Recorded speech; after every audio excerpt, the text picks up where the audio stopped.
मैं तो भाई सड़क छाप एक भिखारी फकीर आदमी हूँ। कावड़ के संबंध में मैं एक बात कहना चाहूंगा, वो तो किस्मत वाले हैं सारे। देखो, चाहे कावड़ कहें और चाहे कावर कहें, इसका फल सिर्फ उन्हीं बच्चों को नहीं मिलता। ऐसा निश्चित नहीं है कि आप ज्यादा से ज्यादा भार लेके चलें। जय शिव शंकर।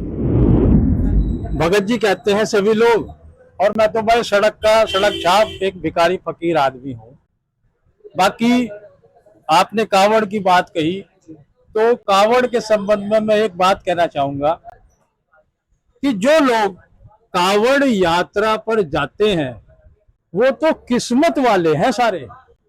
ये सारे बच्चों को नसीब नहीं है, और ना ही सारे बच्चे इतनी हिम्मत कर सकते हैं कावड़ यात्रा की। क्योंकि समझने की बात है कि कावड़ का क्या मतलब है। देखो, चाहे कावड़ कहें और चाहे कावर कहें, कै का मतलब है कठिन, कठोर। आ का मतलब है आजमाइश, आभास, और वह का मतलब है वचन, और ड का मतलब है डगर। चाहे कावड़ कहें, इसी तरीके से कुछ लोग इसे कावर कहते हैं। तो आखिर में र का मतलब भी राह है, यानी कि कठिन, कठोर, आजमाइश, आभास के वचन की राह को कहते हैं कावर या कावड़।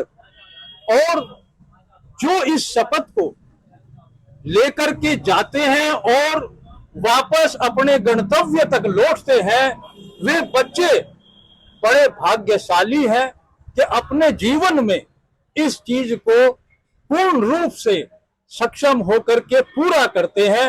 और इसका फल सिर्फ उन्हीं बच्चों को नहीं मिलता, उनके पूर्वजों को भी, उनकी आत्माओं को भी, भले ही चाहे वो दुनिया से चले गए हों, लेकिन उनको एक शांति के रूप में इसका प्रभाव, इसका परिणाम उन्हें पहुंचता है।